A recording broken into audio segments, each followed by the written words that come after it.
Continuamos con nuestra serie de mensajes, Emmanuel, Dios disfrazado de un niño. Y hemos estado viendo cómo Jesús demuestra ser Dios en varias historias, una de cada evangelio. Ya hemos visto la que corresponde a Mateo, a Marcos y a Lucas.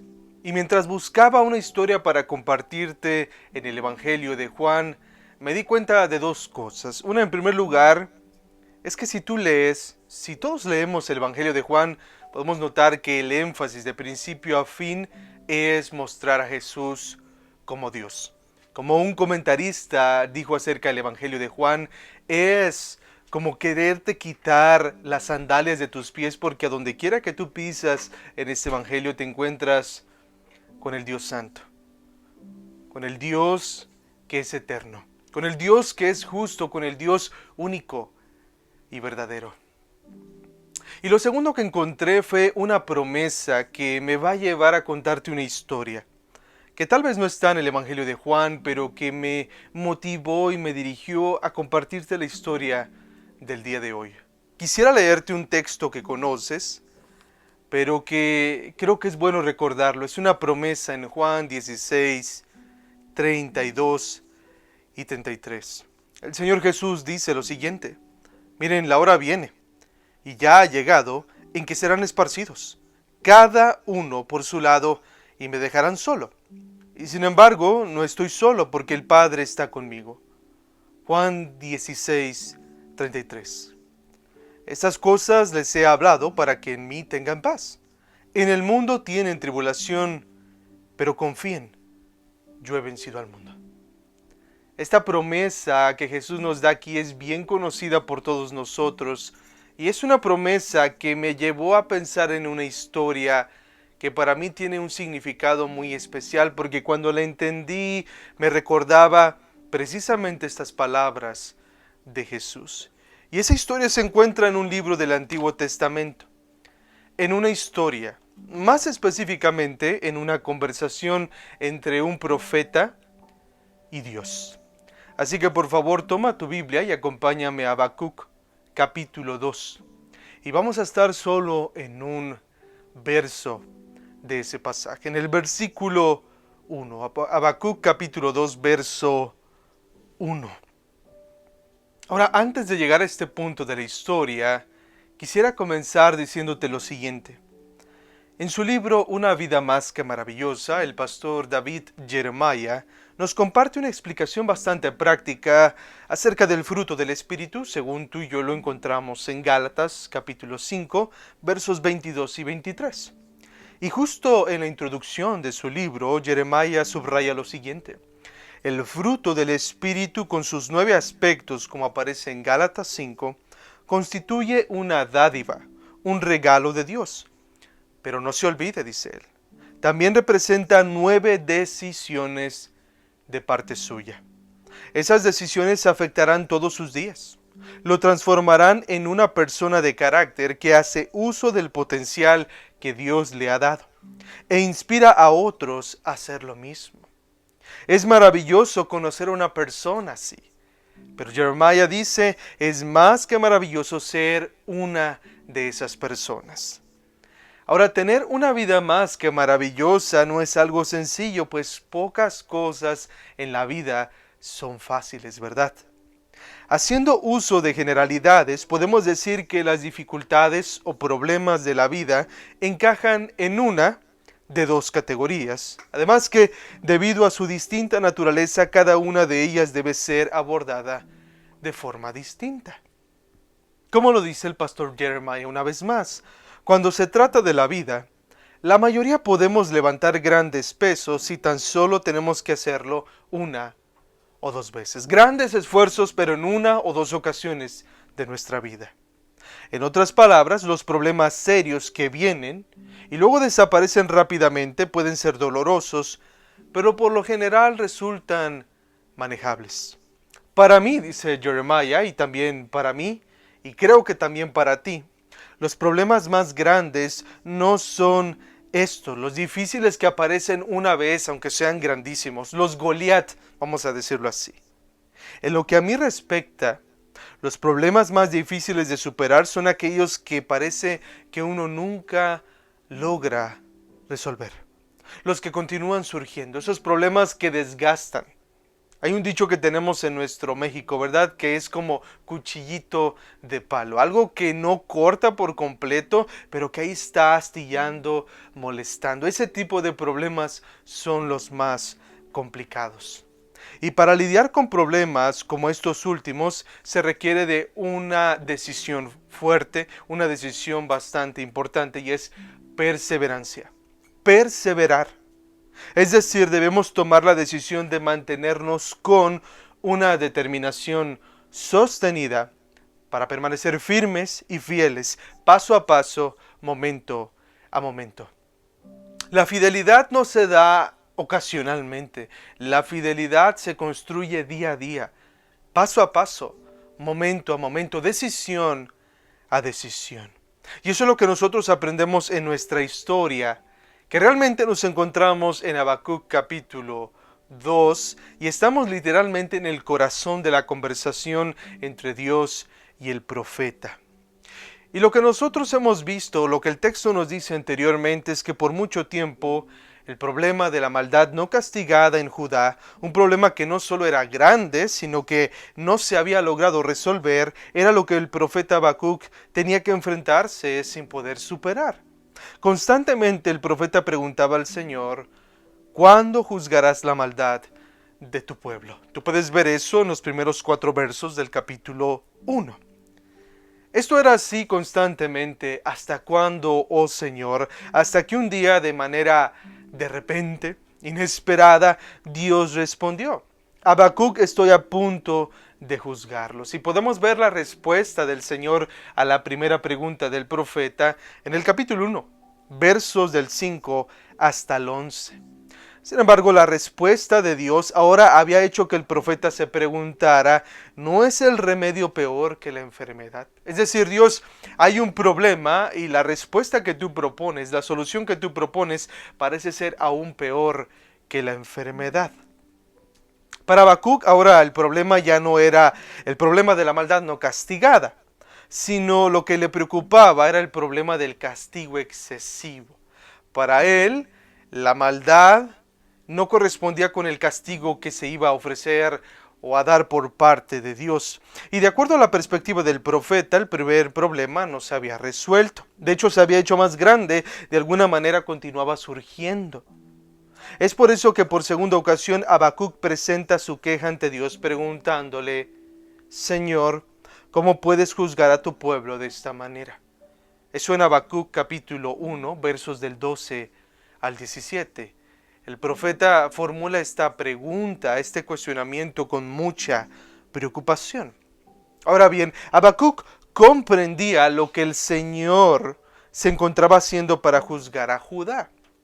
Sin embargo, esto no significa necesariamente que estuviera convencido por el plan de Dios. Y nos parecemos mucho al profeta Habacuc aquí, ¿verdad? Porque podemos ver en su palabra lo que Dios nos dice, comprendemos lo que Él quiere hacer, lo que Él va a hacer, lo que Él ha planeado que va a desarrollar, pero muchas veces podemos no estar convencidos por eso. Así que lo que le hacía permanecer un poquito escéptico al profeta Habacuc era la estrategia divina. Era como, al menos aparentemente, ésta se encontraba en contra de convicciones y conceptos tan claros acerca de Dios y su relación no solo con su pueblo, sino con la humanidad en general.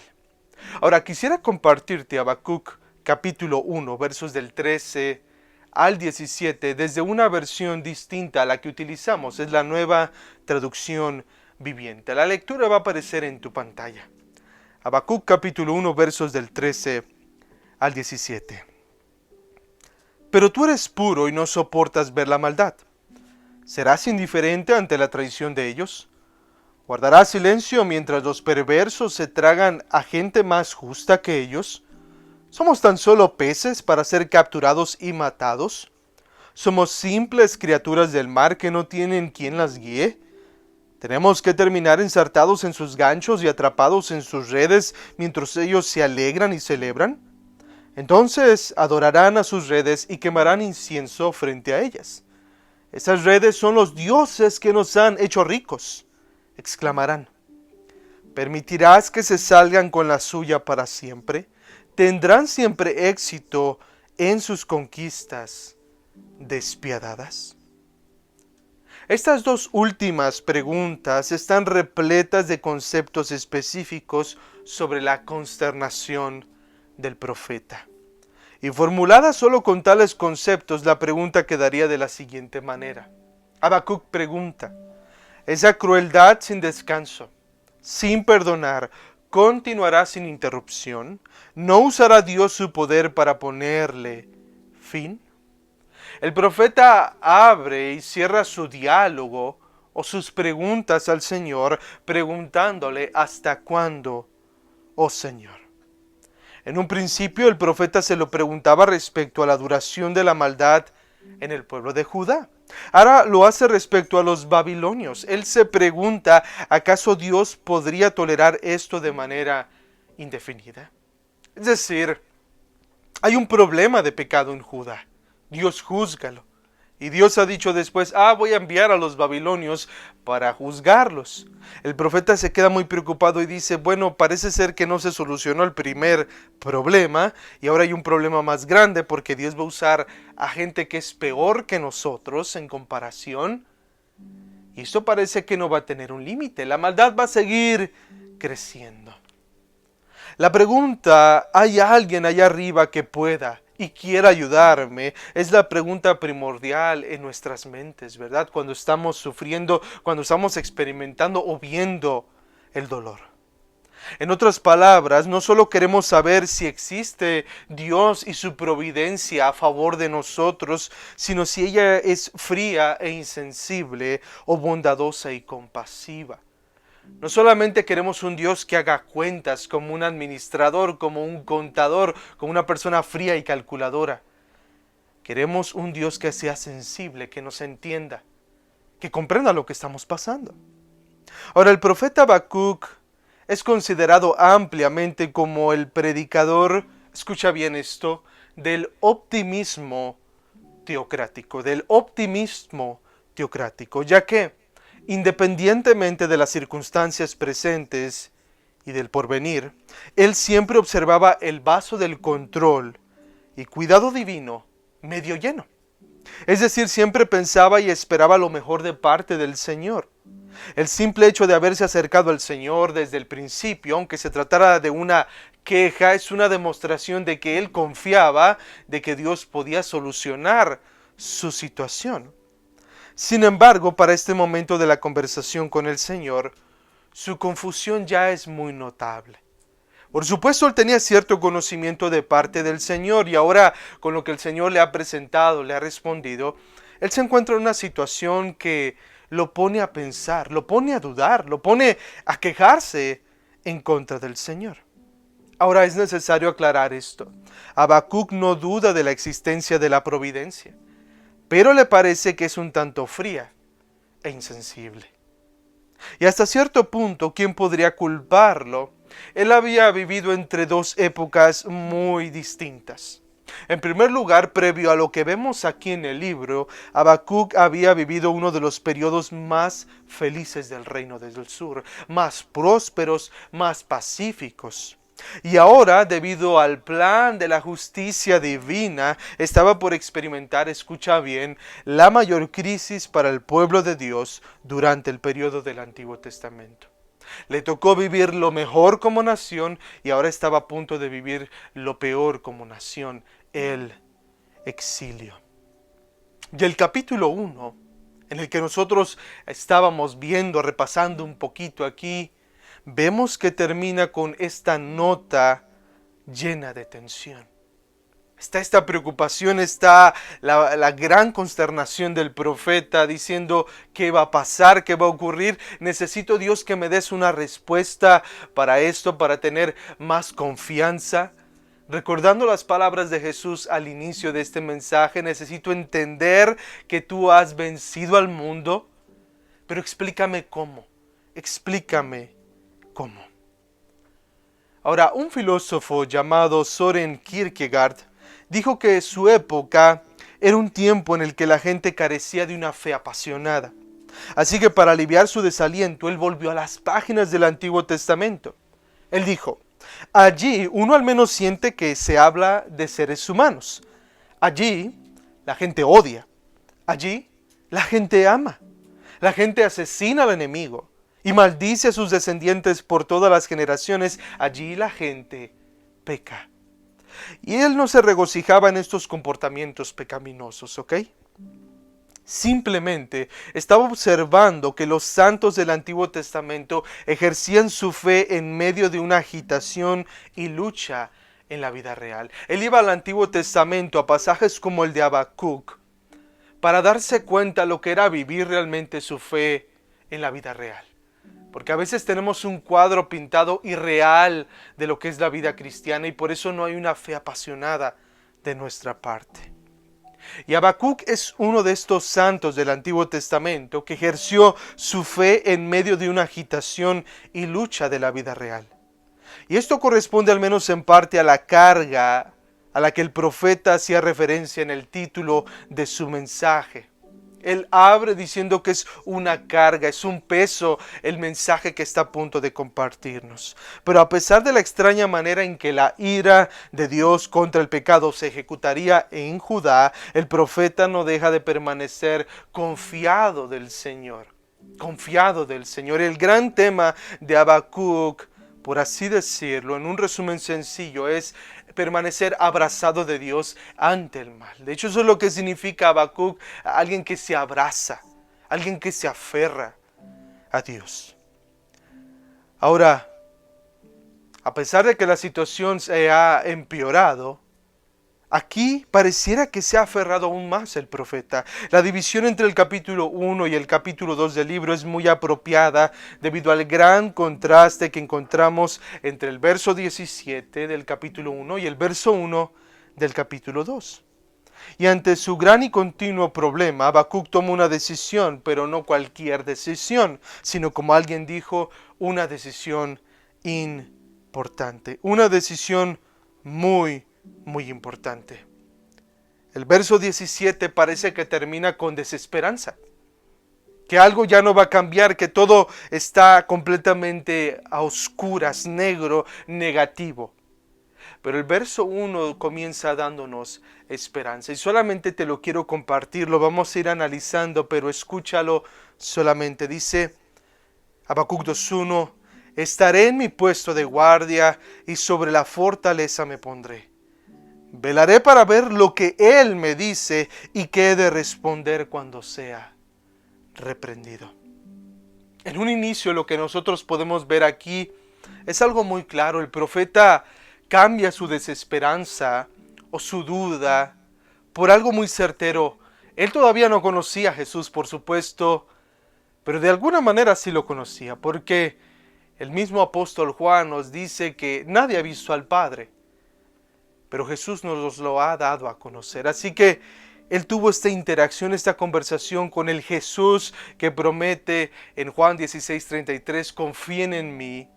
Aquí en este momento de la historia, él descansó, reposó sobre él. Ahora, ¿cuál fue la decisión del profeta? Habacuc decidió esperar. Acerca de esto existe un absoluto acuerdo entre todos los estudiosos bíblicos y de hecho todos ellos utilizan el término esperar o por lo menos semejantes para describir lo que esta sección del libro de Habacuc nos presenta. Habacuc decidió perseverar, permanecer firme y fiel a pesar de la agonía mental que venía cargando. Habacuc decide esperar la respuesta del Señor, escucha, independientemente de lo que ésta representara. Y esto nos habla de una fe fuerte, una fe que ha crecido, que ha madurado, una fe que se ha fortalecido tanto que es de ejemplo.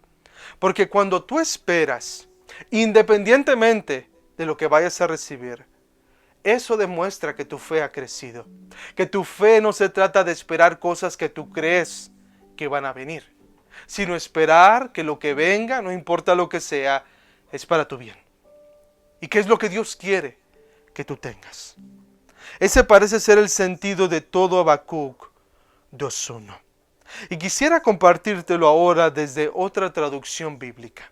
En tu pantalla va a aparecer Habacuc 2:1 desde la versión bíblica, traducción lenguaje actual. La traducción lenguaje actual logra capturar el mensaje de la siguiente manera. Ya te he presentado mi queja y ahora voy a estar muy atento. Voy a esperar tu respuesta. Fíjate por qué la traducción lenguaje actual es tan importante para todos nosotros. Fíjate la paráfrasis que hace. Esa es una conclusión de un hombre que ha estado luchando con Dios, que ha estado conversando honestamente con Él. Dice, ya te he presentado mi queja. Y ahora voy a estar muy atento. Voy a esperar tu respuesta. Y esta parte de la historia me gusta mucho porque demuestra algo que el profeta aprendió aquí. Y es que, puesto que Dios le ha respondido las primeras preguntas al profeta, Habacuc confía en que él hará lo mismo respecto de su problema más grande. Uno de los motivadores para nuestra fe o uno de los catalizadores para seguir creyendo en Dios es voltear al pasado de nuestra propia vida. Puedes ver cualquier otra vida, pero la tuya en particular, porque ahí vas a encontrar mucho. Y ver cómo Dios ha respondido tus preguntas, ver cómo Dios te ha ayudado en tus situaciones, en tus circunstancias. En el Antiguo Testamento encontramos una historia en que se edifica un pequeño montículo de piedras.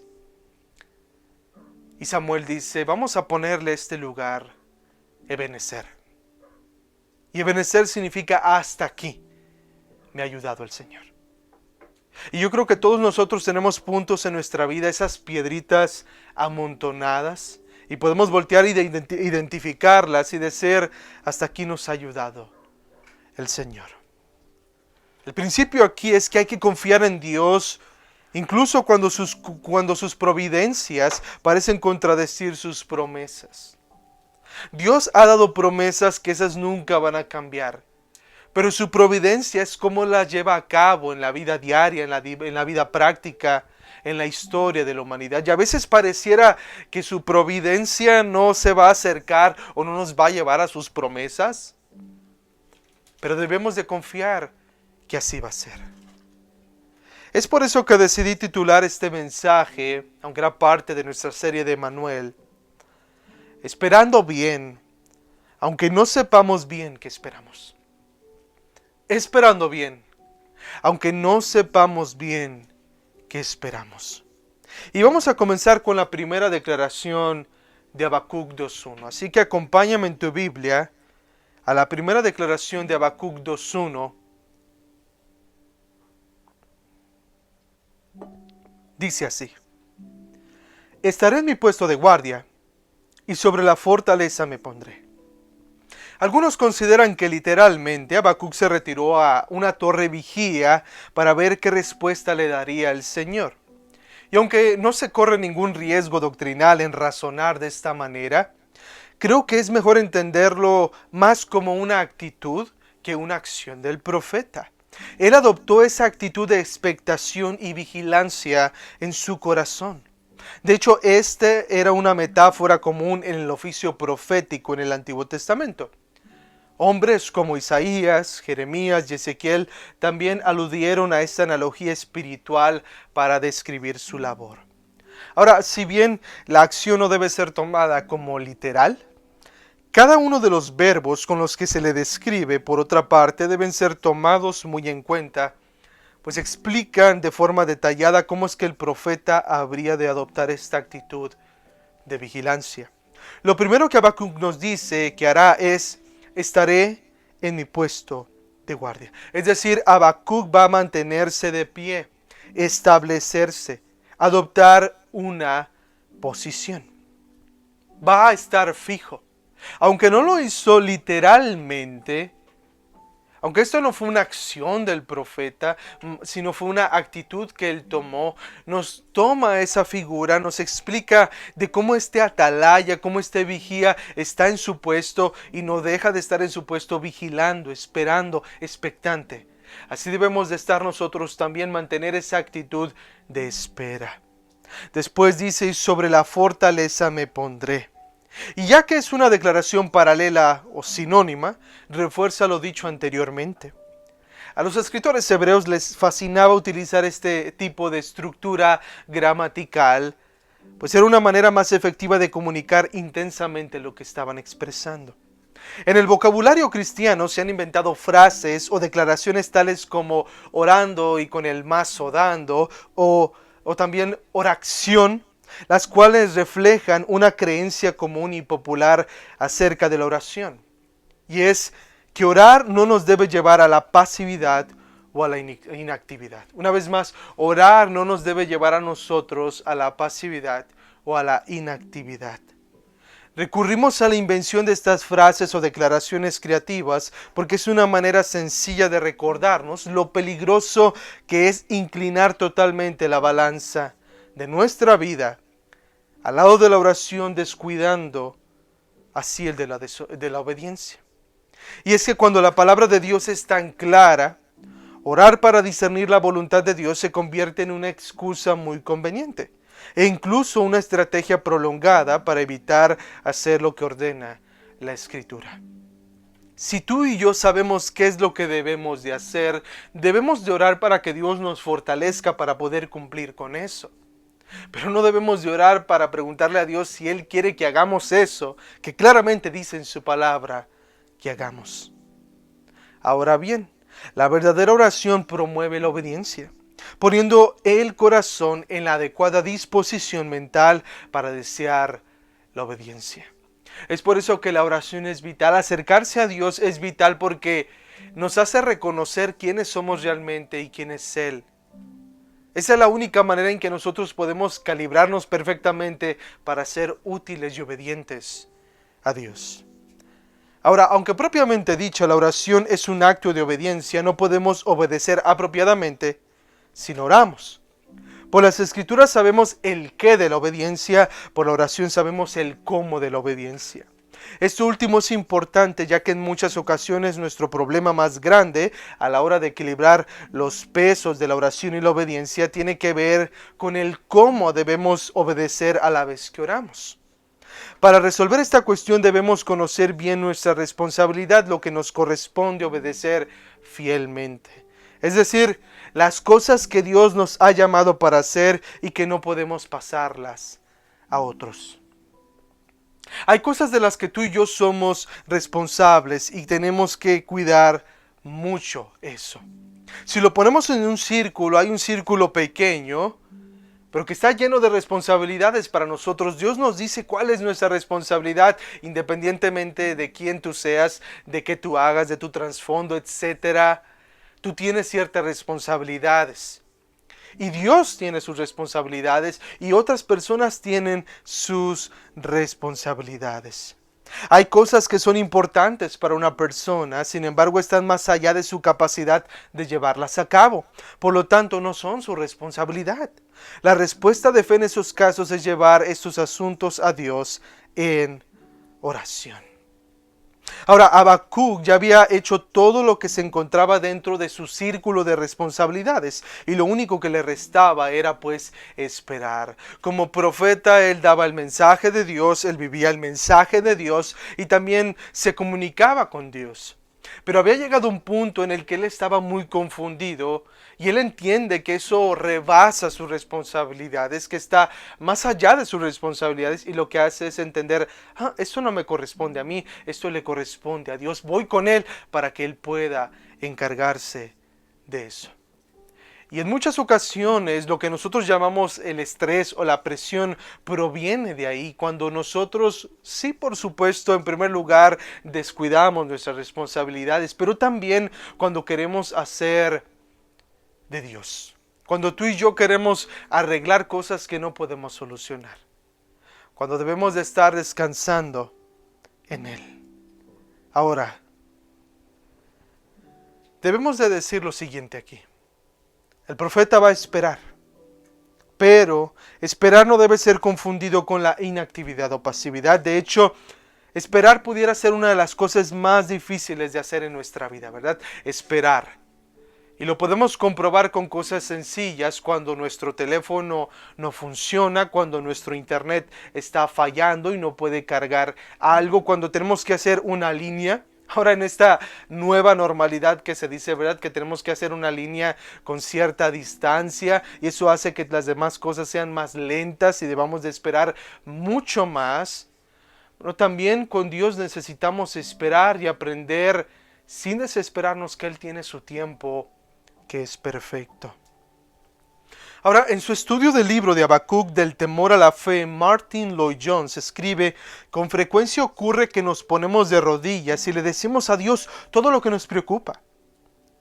Le decimos que no podemos resolver el problema de nuestra cuenta y que no le entendemos, y le pedimos que Él lo tome en sus manos y nos muestre el camino que debemos seguir. Pero tan pronto nos levantamos de la oración, comenzamos nuevamente a preocuparnos por el problema. Él dice: si procedemos de esta manera, sería preferible que no orásemos. Si has encomendado el problema al Señor y persistes en pensar acerca del mismo, significa que tu oración no fue genuina. Si le llevamos un problema a Dios, debemos dejarlo con Él. Si tú y yo ya hemos hecho todo lo que nos corresponde por solucionarlo y nos mantenemos haciendo eso, lo que nos queda es orar. Si ya obedecemos, tenemos que orar. Y orar y obedecer, confiando que lo que hacemos es suficiente y que Dios hará su parte. Jesús ya lo dijo: en el mundo tenemos aflicción, pero debemos de confiar porque Él ha vencido al mundo, nosotros no, pero Él sí lo ha hecho. El mismo Lloyd-Jones considera que la espera es la actitud de la fe. Esperar no simplemente es estar quieto, es una actitud de confianza, de respeto, de creer que Dios va a hacer las cosas. Sin embargo, esperar no es algo que debe hacerse de manera desabrida o desapasionada. Si vamos a esperar bien, necesitamos hacerlo con una actitud muy específica. Y de nuevo Habacuc 2:1 nos dice la siguiente palabra: velaré, velaré. Y si tú conoces una persona que es un velador, sabes a lo que se refiere el profeta. Una persona que es un velador es una persona que está despierta todo el tiempo y que está alerta, expectante, vigilante. Es lo que hace un velador. Y la manera en que Habacuc emplea esta palabra, velaré, solo tiene lugar aquí y en el Salmo 5:3. Y siendo sincero, ahí la traducción bíblica enfatiza mucho mejor el sentido de esta palabra. Así que acompáñame al Salmo capítulo 5, verso 3, que aparecerá también en tu pantalla. Salmo 5:3.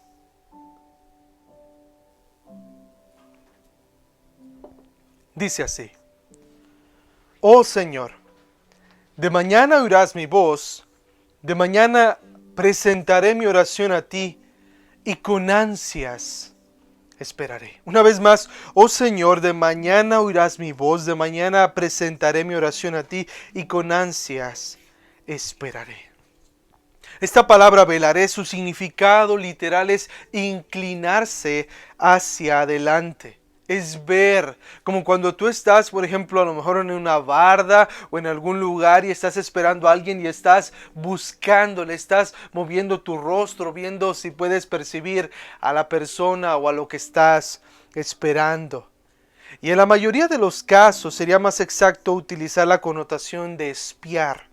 La idea que en general busca transmitir es la de anticipación. Por implicación, velaré da por sentado que algo va a ocurrir, que algo tendrá lugar. Habla de la esperanza.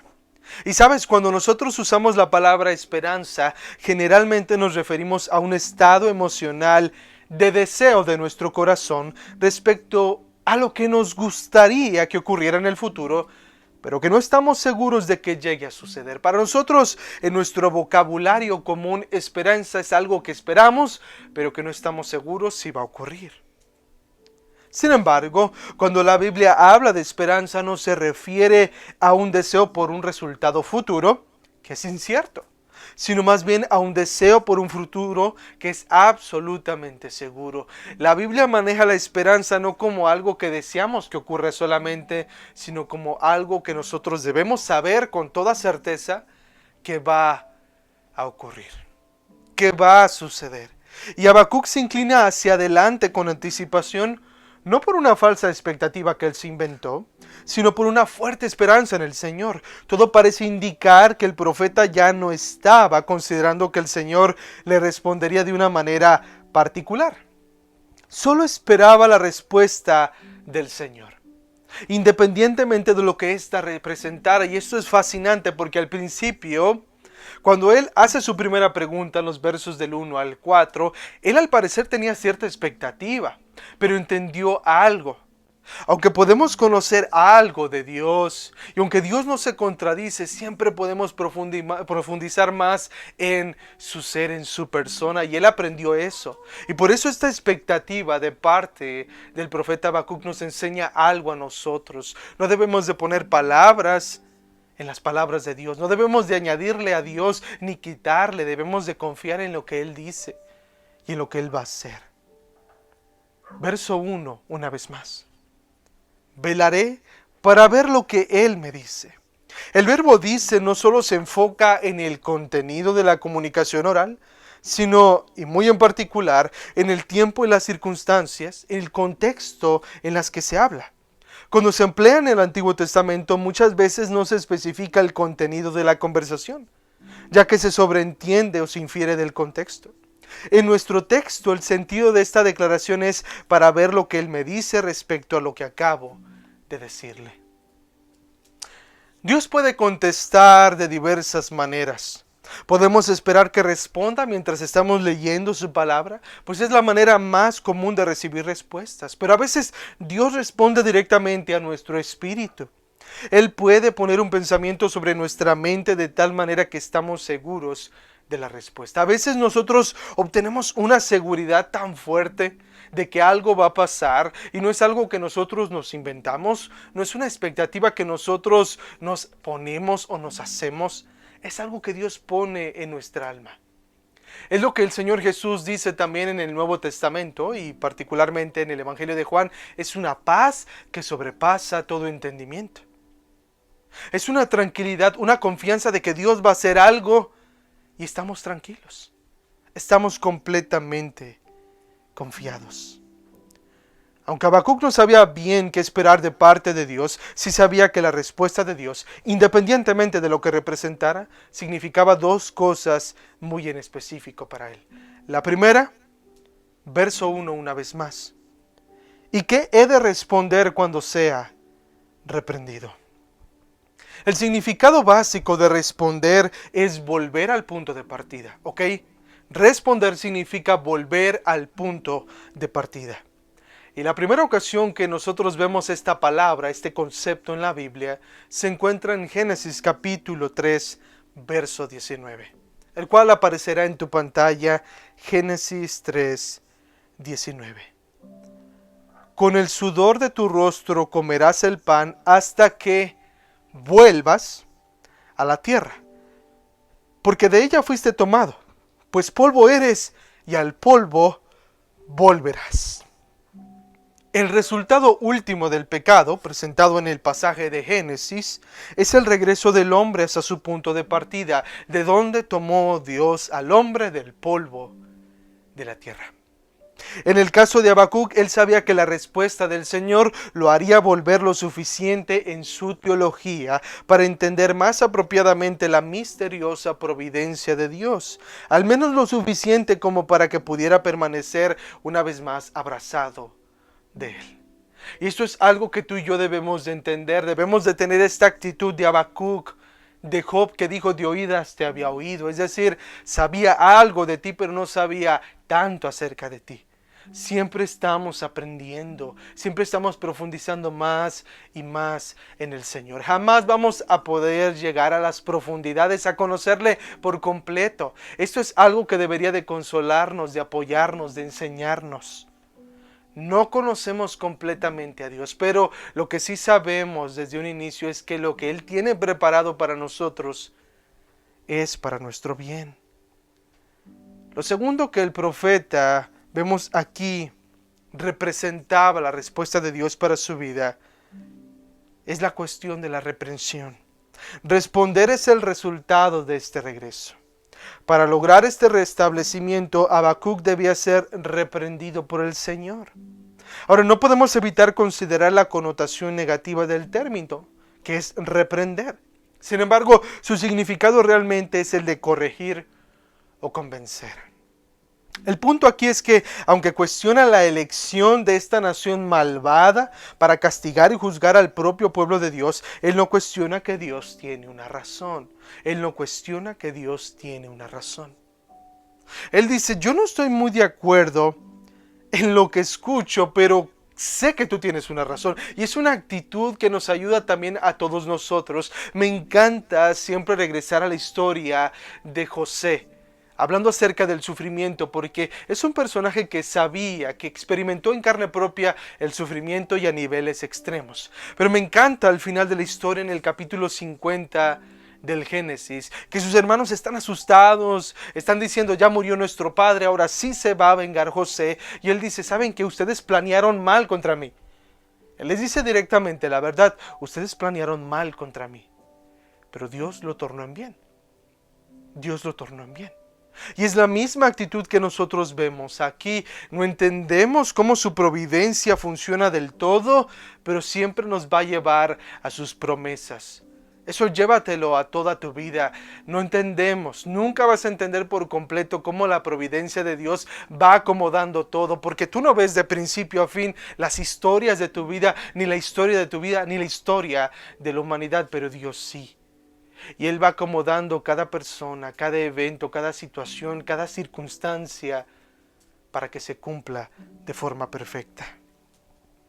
Aquí Habacuc llega a una conclusión profunda acerca del proceder y la persona del Señor, de la cual nosotros también nos beneficiaremos bastante.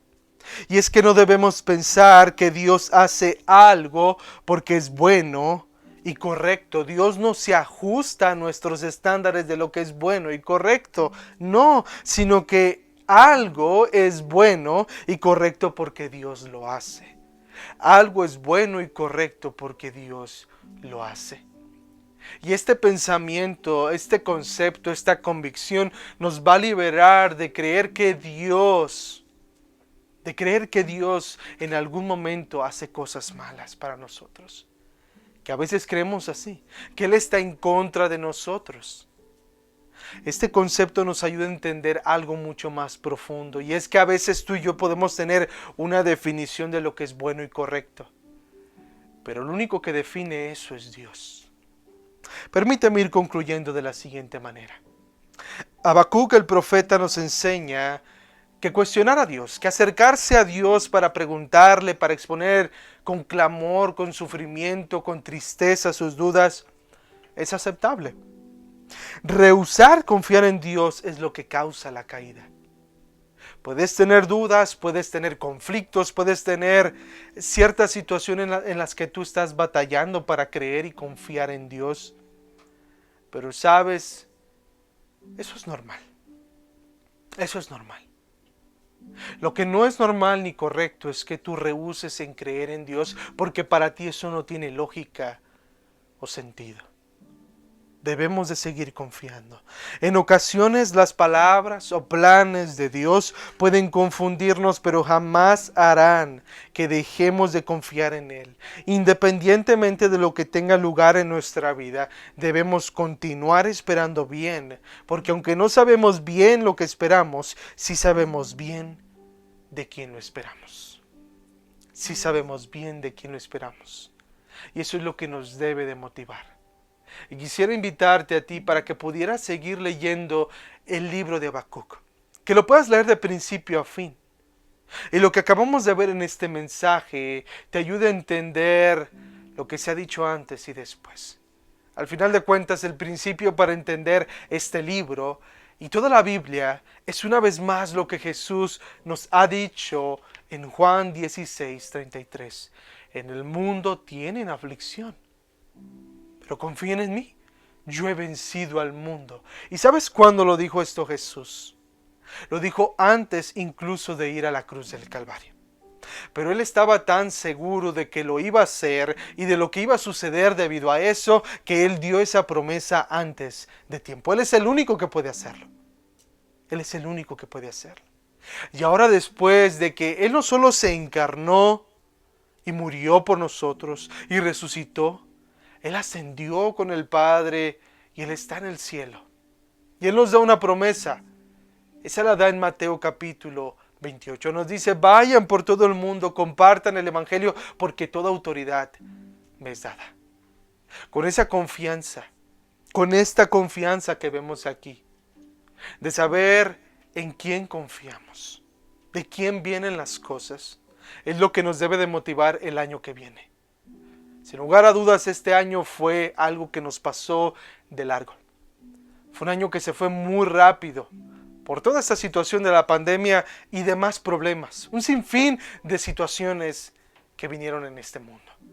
Y no sabemos qué nos depara el 2021, pero en este último mensaje del año quiero decirte lo siguiente: eso de alguna manera no importa. Y no que no nos interese, pero al final de cuentas confiamos en aquel que ha vencido al mundo, y en aquel que creó el mundo, y en aquel que sostiene al mundo. Oramos. Jesús, sin lugar a dudas, estabas conversando con Habacuc, y antes de que le respondieras, cultivaste esta actitud en este profeta tuyo. Él llegó al punto de decir: Dios, no entiendo todas las cosas y realmente nunca las entenderé, pero lo que entiendo lo creo, y lo que tú dices lo creo. Y cuando suceda, Dios mío, él dijo: está bien. Pero la actitud que él toma de permanecer, de perseverar, de esperar en ti, de incluso ser corregido y fortalecido, es lo que nos enseña a nosotros. No sabemos, Señor, nosotros, ¿qué nos espera el 2021? Sin lugar a dudas, este año ha sido uno entre muy pocos en estos miles de años de existencia que tenemos. Pero Padre, al final de cuentas, confiamos en ti, que eres eterno. Confiamos en ti, Jesús, que eres el Verbo, que eres el Hijo de Dios, que eres Dios Hijo, y que esa promesa que nos diste no solo alcanza para pandemias, sino para cualquier situación, porque tú nos has dicho que las puertas del Hades no van a prevalecer contra tu iglesia, que tú has vencido al mundo, a la muerte, al pecado, a Satanás. Así que si tú eres por nosotros, ¿quién contra nosotros? Ayúdanos a entrar el año con esta confianza, con esta fe. Ayúdanos, Señor, a venir esperando bien, a iniciar este año y terminar, Señor, nuestra vida esperando bien, aun cuando no sepamos bien lo que esperamos. En Jesús, Señor, te lo pedimos. Amén.